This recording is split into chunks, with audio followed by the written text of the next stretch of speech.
Mega Man, Jimmy Easy. Come on, let's go. It's okay. Make it out this place someday.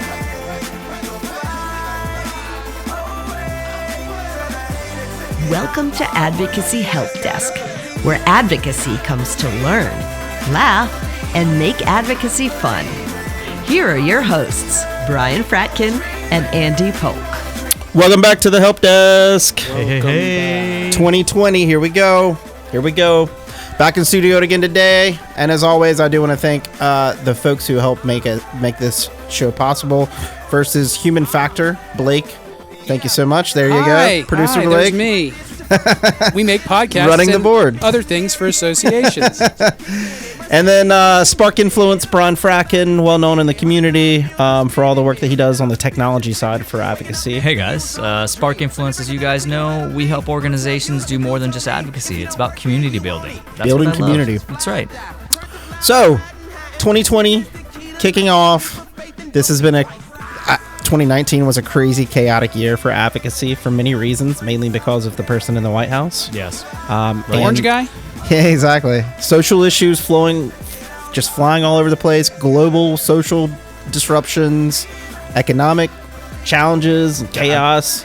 So you've got a bunch of associations out there trying to take their message and get through the clutter. Let's be honest. I mean, this is what it's really all about. Yeah, the idea is there's a lot going on, right? Yeah. There's so many different issues. How do we figure out, how do we get through? Right. What's next, right? What moves the needle? What makes a difference?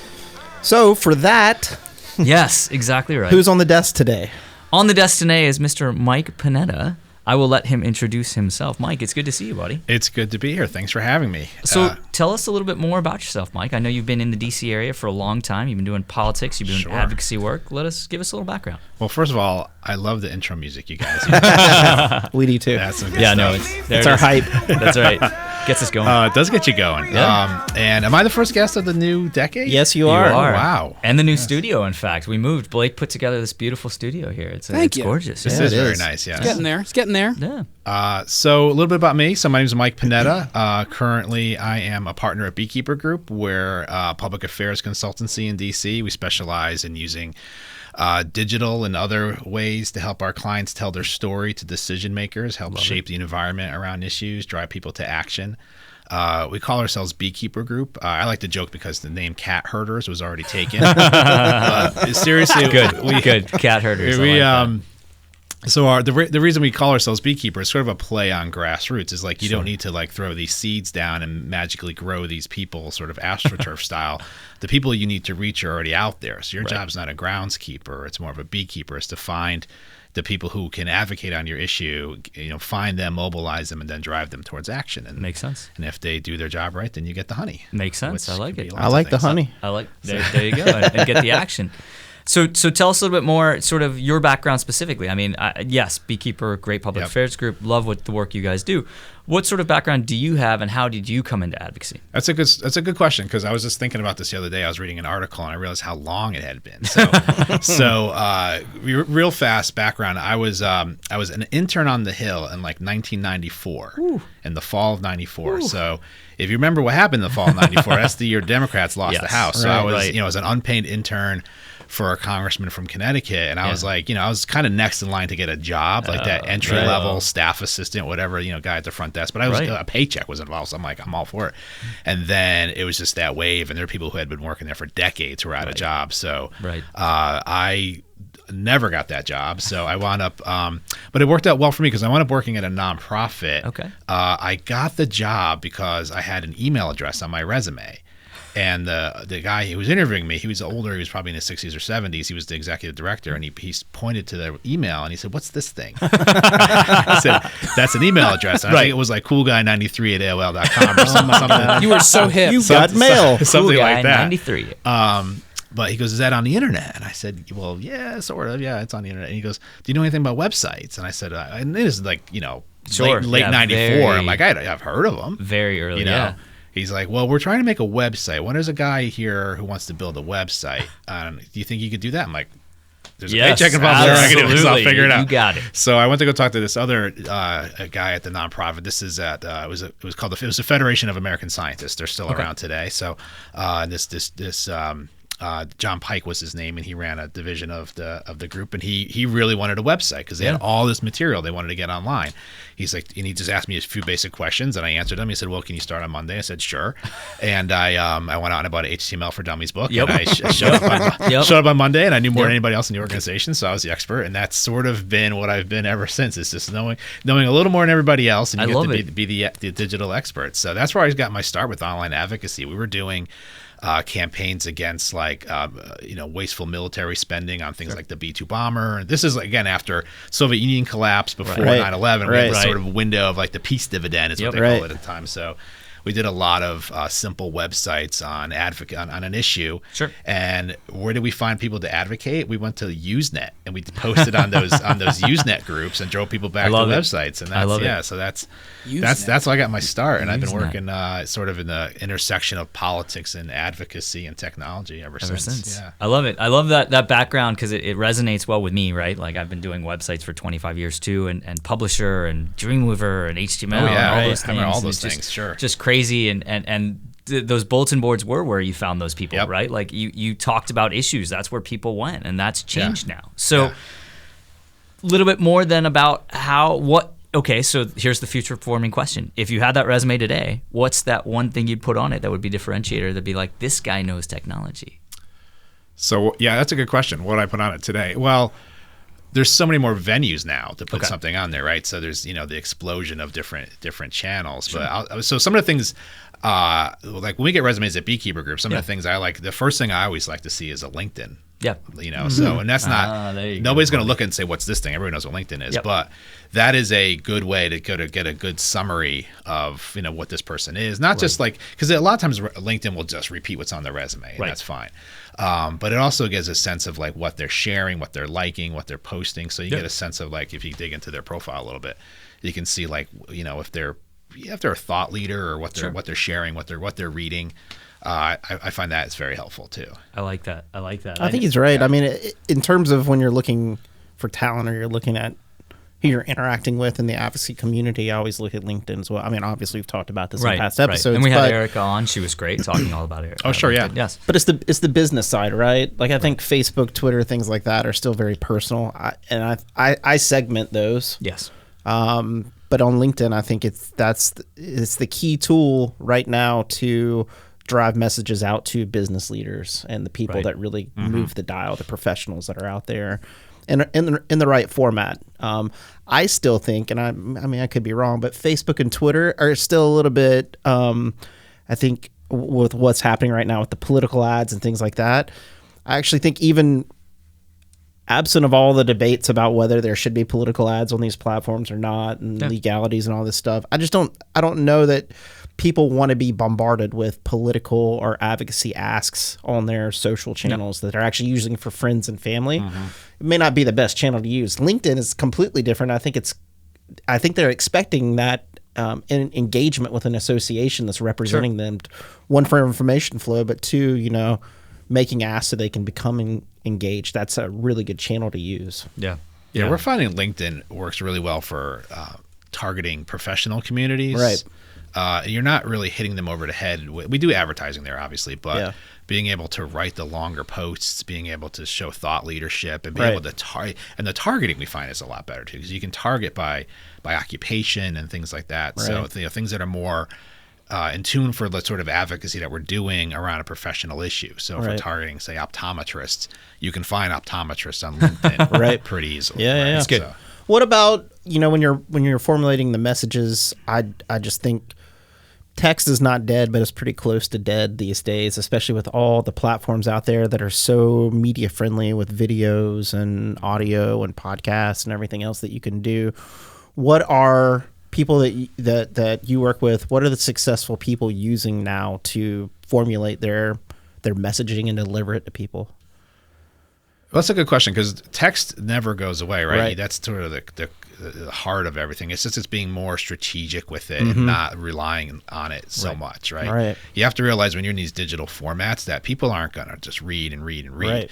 So you need to have the visuals. You know, there's the picture's worth 1,000 words, and that's so true online because what we do a lot of times is we try to find the visuals that reinforce the story we're trying to tell, and the text backs that up. But you have to be very concise and very, every word has to almost have a purpose. Right. So when you do blog posts or social media posts, and there's different, you have different levels of how much content you can have in each of those platforms. But everything you put in there has to have a purpose, right? You can't have a lot of clutter. You can't have a lot, you got to have really tight writing. You have to have the kind of stuff that motivates people and drives them to some sort of action. That's what we're at the end, what we're trying to do. We're generally driving people to do something, right? And that do something, sometimes it's writing a letter to Congress. Sometimes it's sharing that amongst your peer group, but the writing has to encourage them to do something else. Right. And that's not easy. I mean, if it was easy, anybody can do it. So it's, and we spent a lot of time thinking about, what's the message that resonates with our target audience and what's going to drive them to go from just an observer of an issue to an activist on the issue.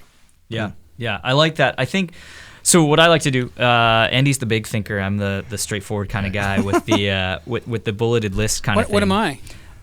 Blake's the creative, the creative genius behind it all. That's right. That's exactly right. He's the creative genius. He's the one that. Well, I mean, Blake, you had us with the proper way to tell a story, right? That's right. That's right. So see, that was a whole episode we did last time.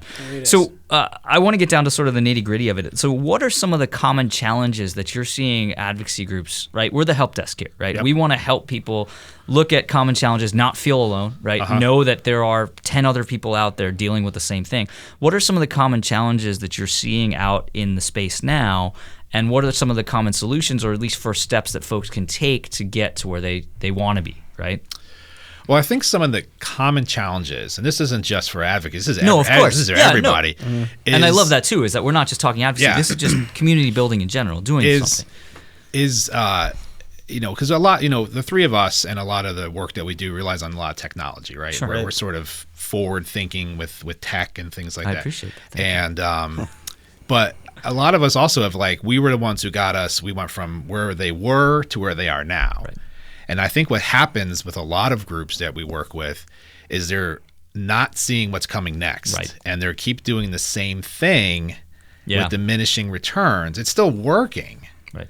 But there's other things out there, and then some groups are very, they're very afraid of the future. They don't. You talk about that all the time, Andy. I know. And there's some groups that get way ahead of themselves too, and but at least they're experimenting, and when the rest of everything catches up, they're going to have that expertise, right? Gotcha. So, a good example. And I know, Andy, you've worked on a lot with is virtual reality, right? So that's coming. It's not there yet. Nobody goes home and throws on a VR headset and sits on their couch for 2 hours. But that's eventually could be a thing. That sort of interactivity.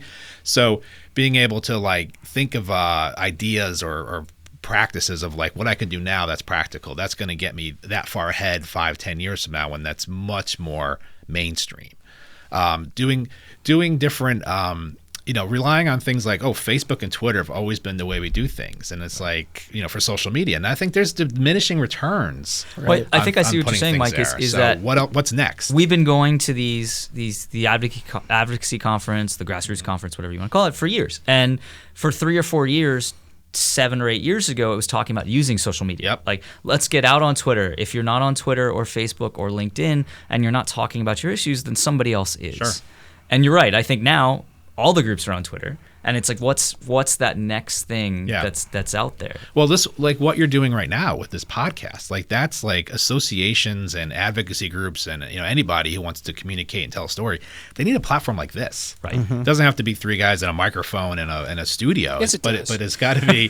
This is great. I'm actually going back and telling some of my clients about this space. I'm going to say we should let's get without you in a doubt. Let's get you in here and do some of this Yes. stuff. but it could be more simple. It could be just having that sort of media content production. Right. Sure. That's not just social media posts. We have set up many studio and offices. I'm just joking. Andy, you were talking about this earlier, though, the transition again from the written word to video and the work that you're doing at FDRA of just simply doing the video work in-house. Now, of course, professionals and all that other stuff is there, but to at least get your foot out there, it's easy enough to take an iPhone, to get a setup, to take some video, and then to edit it and just at least start that process. Yeah, I mean, to Mike's point, you have to start playing around with stuff. You have to experiment, and you have to know. For footwear, since I represent the industry, I work with a lot of different brands who are, if they don't know the future's coming, they're out of a job, right? Right. We're in an industry where you have a little bit of time to catch up because we can still do face-to-face meetings and all that kind of stuff. But if a brand is not seeing the future and capitalizing, they're going to be out of business. So we get to work with some really interesting people that give me some great ideas and give me encouragement to just start trying to do stuff, right? So you go out there and you cast out your line and you fool around with things. And the great thing now is when we talk about all this digital technology, it's very affordable. You can spend $400, $500 to test out software or a system, and oftentimes you can do a 30-day free trial of something and just see it, just fool around with it and learn it. And first of all, I think you have to have some curiosity a little bit. You got to be curious and you want to learn something new. Sure. We say, and then you figure out your workflow around that. Is this something that's actually valuable? Is this going to are people going to watch what we do with this? Or, so it goes back to the audience, right? Is the audience, are we filling a gap here that we can communicate in a whole new way? Because you got all these millennials coming into the workforce now. Right. They communicate completely differently than people that are 50, 60, 70, I was going to, sorry to interrupt you. I was going to say, the one thing that you have to realize is, millennials, that's a term thrown out for young people. They're millennials are 40 now. Yeah. So and they're Gen Z or whatever. And the issues people have had with millennials is really just they're young people in the workforce. I mean, I feel like if you took the Gen X stories from 25 years ago, it's a lot of the same stuff, right? I completely agree. I've got no without a doubt. I have no negative things to say about millennials. I just think they consume things differently, faster. Of course they do. I don't know about more effectively or not. I just think there's a lot of information flow, and I think to break through that noise, you need different channels to do things. Sure. So for us, when we're doing video, for example, we do a lot of it in-house if it's us, if it's staff of the association. If I'm doing an executive sit-down or something. So how are those received? I mean, this is what I love talking about with you, Mike, separately, offline, is breaking down those barriers between the executives at the association and the people who are in the field who are members, right? And so not making it this stuffy membership kind of concept, but how is that received from your membership? I mean, people love it. I mean, we joke around. We want to make it fun and engaging and interactive, and we want people to not. I think the biggest barrier we all have in advocacy is people are afraid to talk to a member of a Congress as if they're all high and mighty, and that you have to approach the throne, and I don't know the right thing to say, and I'm uncomfortable. I got to wear a suit, and I got to do this stuff, and I want to call in, but I don't want to be stupid, right? I want to say the right thing and do the right thing to push our issue forward. And it's there's none of that, it's getting rid of that fear. And it's the same way with us. It's how do we become authentic so that people can approach us and not think that we're in DC and all formal. And so we used to wear suits and go out, and now we don't wear suits. And now we used to try to do professional videos, and now we just do it with our iPhone, and it's holding it up and saying something, and we're using Zoom now to do video conferencing, and we joke around, and we act like ourselves. Part of that too is part of it is you structure what you're talking about, the topic, and you just talk about it. Yeah. And you don't try to overscript, and you don't try to overproduce, and you just put it out there. And so how do you get folks past that I mean, by the time they come to you, are they already ready to make that step, or is it, Mike, give us some ideas, because we want to do more, but I was just talking to somebody yesterday who was afraid to send out a very informal newsletter and had to pass it by the boss, and the boss was like, you know what, we just can't go that route. And so it's littered with Washington speak and legalese and this and that. And, if I had read it, I would have had no idea what it's about. Yeah. So how do you get folks past that fear of, alienating their membership by being authentic and being real, but not being, quote, professional. Yeah, I mean, we've had a lot of times where we've come in and pitched a client and said, like, this is what you need to do. You need to be more authentic. You need to tell more stories. You need to be less buttoned up. And they said, that sounds great. And then they hire you. And then you deliver that work. And they're like, oh, can you tighten it up? And it's just like at the end, it's exactly what they didn't want. We told them not to do. Right. But Can you take out every we had in our podcast? Yeah. Have you heard that before? Oh, yeah. That's like one of those things where it's yeah. like there's a warning that's like, that's ridiculous, but they put the warning up because somebody actually did that ridiculous thing. Oh, I had a client once says, I like the way I started the sentence here and I ended the sentence here. Can you just put those two together?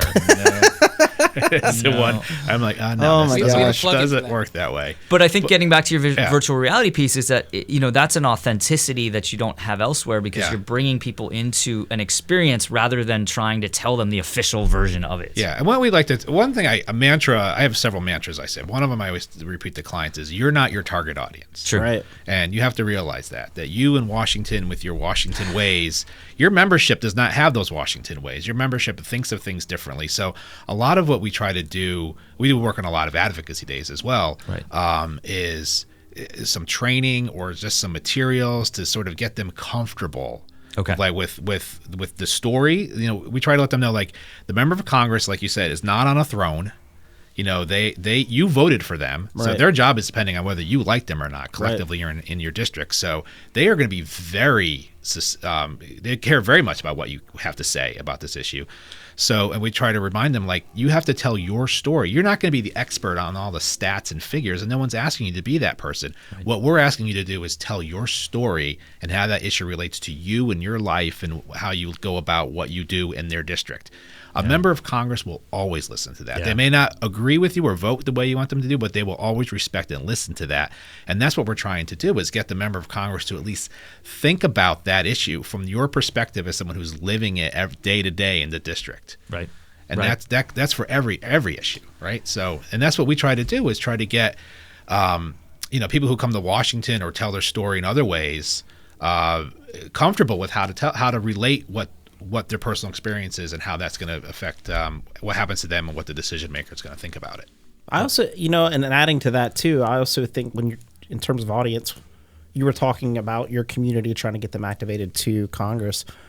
And I've said this before, I don't know why we divide staffers and members into the Washington side of how we're going to message versus they're consumers. They watch ads every day. They look in magazines and online and see ads. You two at the last advocacy conference had a great session on Ripple advocacy and getting the staffer to be talking about the technology that you're bringing to them, because they're regular people too, and they're consumers of your information. Yeah. So why would you create stuff for a staffer that's that is any different than what they would see on Facebook, or how do you communicate differently? Why are you writing this one pager of perfectly spaced out, etc., instead of something more approachable to them? One thing we're working on right now, and we're going to have it at the advocacy conference. Anybody who's watching this, come check out our booth at the advocacy conference in Las Vegas.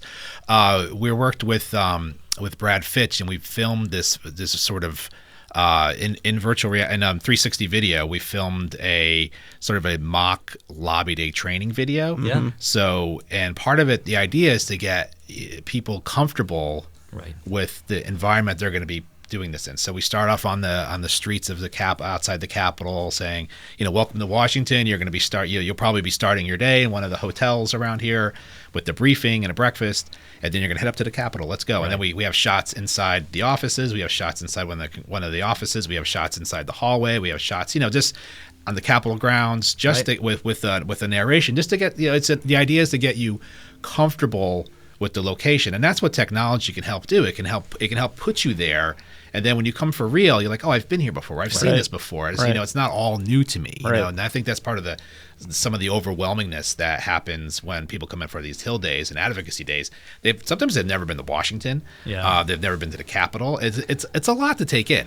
Sure. So this sort of technology will help sort of ease that, and we can customize it for groups. So we'll have a demo of it in Vegas. So check it out. I like that a lot. So I think part of what we wanted to talk about today, is obviously challenges that folks are facing and what we're all seeing, but also sort of what is next down the line, right? Is video is is growing and Right. should continue to grow, and we want to see that, and people should be relying less or a good mix of them.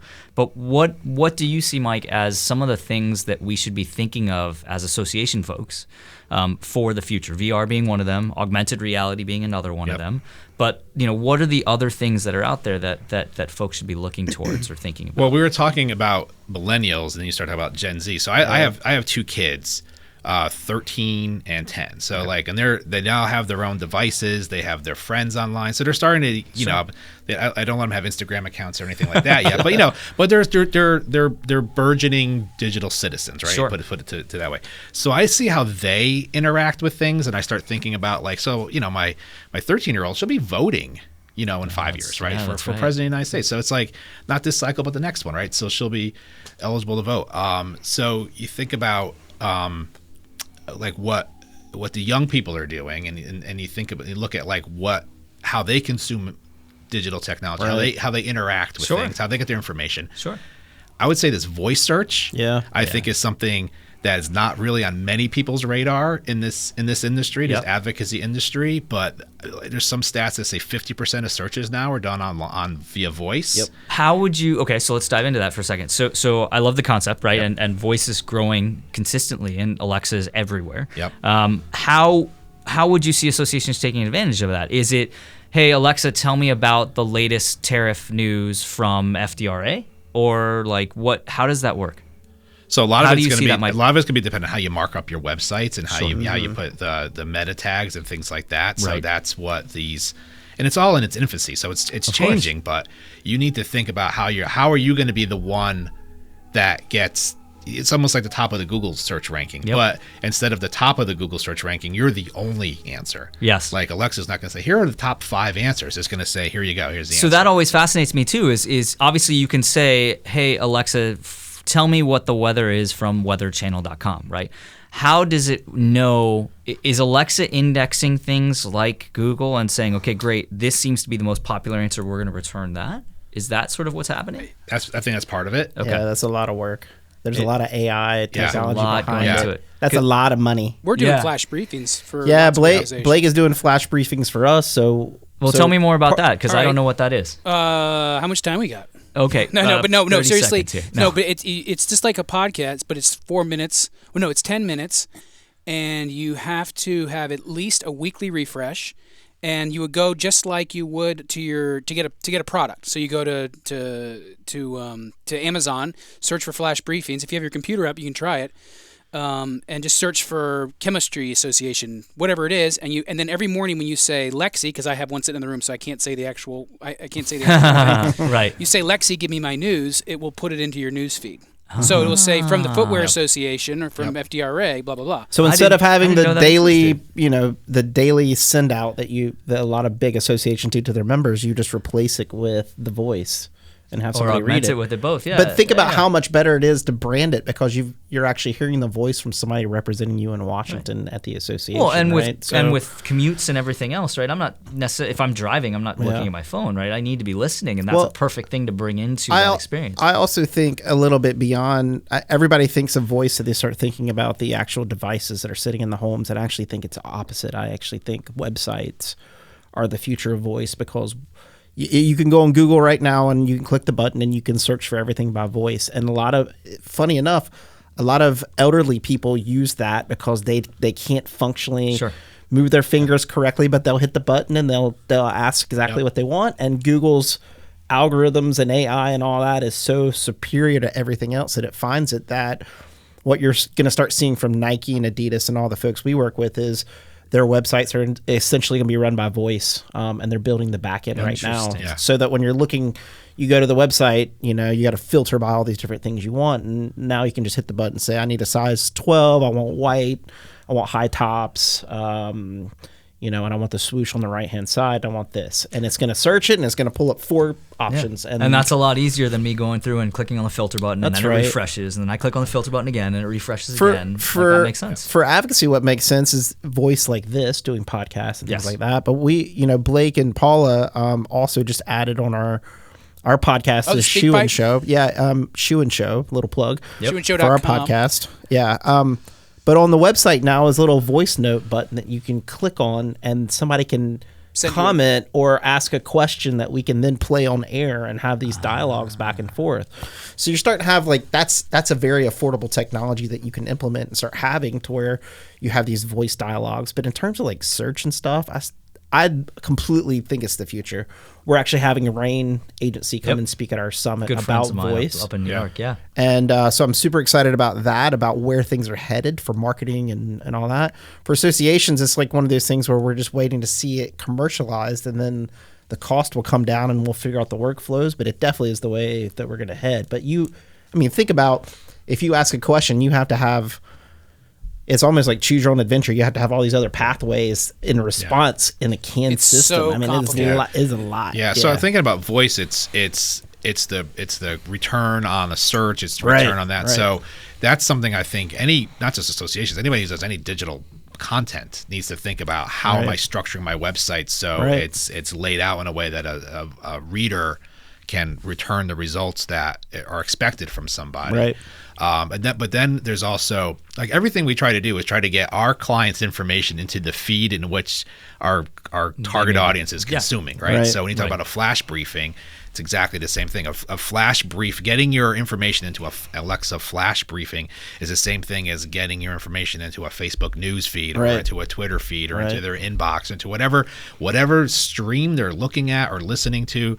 That's where you want to be. So that's like a 101 strategy is how do I get my clients' themes and messages into whatever the eyeballs or the ear canals of my target audience. So we've developed some apps, some Alexa apps at Beekeeper Group just to play around. They're not really public, but they're but just to get a sense of like how it's going to work. Right. Like, so this is part of the experimentation. It's sort of like a skunk works. We're just like we'll build something and just like we'll learn, we'll make mistakes, we'll learn. We'll say, oh, we could have done it this way better, but and then the next one's that much better. And when we do it for real for a client, we already have 2 or 3 under our belt that we've done. So like we put one together that took all the campaign finance data and did it in such a way that you could say, how much money has Bernie Sanders raised? And it would say, in the first quarter of 2019, Bernie Sanders has raised, and how much money has Elizabeth Warren taken from PACs? How much money, who's raised the most from individual donors? It will just spit out answers. So, and that's all just in a spreadsheet, but to interact with it via voice, it's a little different. And it's a little more, it's easier. Yeah, but it's what we're talking about. You have to experiment with this stuff. Yep. You have to work with good partners on that stuff. You don't have to do it alone. There's smart people out there doing it that won't charge you an arm and a leg as you try to figure it out together. But I just wish more people would be a little bit more curious and a little bit more willing, because when we talk about voice or we talk about whatever, the future is, I don't see any big sea change happening in technology that's going to change what we're doing in terms of platforms right now. 5G will change everything, and we'll figure that out when we get there, right? Yep. I love Mike because Mike knows exactly what I'm talking about. 5G, I'm so excited because the revolution is going to happen. It's going to be like a new internet is created that we don't even know yet. But for right now, a lot of it is understanding all these new platforms that are popping up that people are using, like TikTok or any of these, because everybody thinks, Twitter, Facebook, and it's like, that's great if you're using that, but a lot of people are using Instagram more than using that, and they're using these new things that are popping up, and you got to be willing to start chasing the dragon a little bit and go down these trails and just try to play around and see if your community is there, or maybe they're not. I mean, we try to focus, because we're small, we focus on the core competencies of these platforms, and we don't go. But if you're a big organization and you got a big reach, then you got to start just trying everything and seeing what sticks. Because you don't know where things are going to go. No way. There's a good quote I think it's from Bill Gates. It's that we overestimate how things are going to change in 2 years and vastly underestimate how things are going to change in 10 years. Right. Yeah. So I was looking at I forget where it was, like one of those flashback things, and it was like a presentation I did almost 10 years ago. It was more than 10 years ago. It was summer 2009. And it was all about Facebook and Twitter, and like, you should be on Facebook and Twitter. Here's why you should be there. Lots of people, you should be there. And always the pushback, that's just college kids that are on Facebook. And now 10 years later, the Russians are using it to, try to change our election, and everybody's there. Or the young people have left, and now it's just the old people that are left on Facebook. So things change quickly. So you bring up TikTok, and the conventional wisdom is, that's just Gen Z, and it is right now. It's mostly Gen Z, but that's changing quickly too. Right. I downloaded TikTok to play around with it, to check it out. Like, I don't have an account yet, but you can just open it up and it just starts playing you videos. Right. And I got to tell you, it is really entertaining and addictive. It sucks you in. It sucks you in. And you say like video, there's more video than ever, which is true. Attention spans are dropping. So, those videos on TikTok are like 10 seconds long, 15 seconds long. And it's funny. Like, people are really creative. There's memes that are out there that people take advantage of. There's a lot of quotes from TV shows that people act out. It's fun. And there's dances and lip syncs and things like that. So is it going to change advocacy? Maybe not, but it's definitely something to keep an eye on. Right. It's a new channel. There's a lot of things you can do there. Yeah. If you're interested in that, I would definitely check out the Washington Post's TikTok. They do a really good job of being funny and entertaining, but also being serious about the news. And they really use that platform well. Right. I actually kind of fanboyed the other day. I saw the guy who does the Washington Post TikToks. I've heard this because they're right around the corner from our Beekeeper Group offices. Yep. And the guy was just walking back with a salad in his hand, and I'm like, "You're the guy from the Washington Post TikTok." If I saw a United States senator, I wouldn't said anything. But the guy from the Washington Post TikTok, I was like, "I love your TikTok." That's awesome. So he's he definitely got like a date requests and other things. He's like, "No, ladies, I'm taken." But like, yes, it was pretty funny. He was, so I definitely it was one of the few times in Washington I actually was like kind of fanboyed out on somebody I saw. I love it. Awesome. I love that it's the video, it's the voice, it's immersion, it's different ways to tell the story. How do you get folks bought into trying? I mean, Andy at the association has that leeway and has seen the results, and I think it's a snowballing effect, right? But how do you get folks to take that first step to buy in? Yeah, it's tough because a lot of times people have already taken that first step. They were the people who took the first step on Facebook and Twitter, and other platforms, blogs, for example. And then they realize, like, oh, I start this, I have to feed this thing, right? So we have a lot of clients that they use us to actually do their Facebook and Twitter and their blog posts, and like they just outsource it to us. We get their tone and their voice and their messaging down, and then they approve everything, obviously, but we do that for a lot of clients. So I think some groups are hesitant to do that because they know once they start, they kind of have to keep it going. So when we propose something for a client that's not doing, like getting on Instagram, that's something we're doing more of now. Instagram and LinkedIn are probably the two we push for clients who don't have those yet. Because there's a lot of ways, because they're huge platforms, and if you're not there, we have to come up with a strategic plan of like who's our target audience, how often are we going to post, what's our goals, how do we define success here, right? That kind of stuff, because it helped the clients figure out what it's not just going to be, oh, we just started an account and now we're just going to have to post something every day. Workflows are extremely important to making it work, making it function. And I would say where I start is I grab the technology, I look at pricing, I look at this, and then I just sit and look at a wall and think about, I strategically go through, how would I use this? Right. Is this valuable? Would people get something out of this? How do we create a new brand to do this? So we're doing Kicks Over Coffee now, which is basically video interviews through Zoom. And we just post it up. It's like, how do I get this casual conversation with this retailer in Wisconsin to talk to me about what's happening in the store today? And to do that, I've wanted to do it for a while, but costs a lot of money. So now there's all these technologies that are affordable, and then you start playing around with it. First couple interviews I had to redo because I didn't do something right, didn't have the right button, whatever it is. But it just takes one person in an association willing to try and fool around. And as you try and fool around, you need to think strategically about the workflow. So before you go to your boss and be like, this is the new thing we've got to do, your boss is going to say, well, how do we do it? How much work is it? How much does it cost? Right. You need to have all that lined up so that you're not hitting these barriers, that you can actually get some kinetic action where someone's like, all right, we'll give it a shot and see. It's like, well, I've already done it and I did this and this is the result. And I think and then all of a sudden it's like, well, that's great. And it's like, here's what work it requires. Here's who we need to get involved. Like, let's try this. Like, so having all that already lined up is hugely important. And it's simply, I always say this, it's like, if you're new to advocacy, take one night out. You don't go to happy hour. The 6 p.m. You knuckle in from 5 to 7 one time a week, and you try something new on your own that you think could be valuable to your group on your own time. Take it to your boss. drop it on the table and say, I did this. I think this can work. Here's the workflow. Here's what we need. Yeah. Here's this stuff. Let's do it. Let's And do what's your it. boss going to say? No. Yeah. No, you're right. They're going to You're right. chew on it then because you did all this work. You stayed late. You did that. Knuckle in. Yeah. Do the work. Try things out. If they fail, fine. Who Right. cares? You'll learn more doing. I've learned more failing on everything that I've ever learned on succeeding off the first bat. Yep. Succeeding on the first bat it grows my hubris, which is large Already anyway. high enough. But when I fail, I humble myself and I'm like, why did that happen? And I instinctively analyze that and I get better. So the next time I don't fall into those traps, you know? Yep. I love it. So, Mike, thank you for coming Mike, on thanks today. for so having me. much This for has been coming. It's a great combo. Folks, thank you Love for talking the future. yeah. Talking process. talk about what's happening. And I think it's important that we have these conversations just to casually chat about it so other people start thinking about this stuff too. And we'll continue the conversations. Great. Mike will be back on the help desk.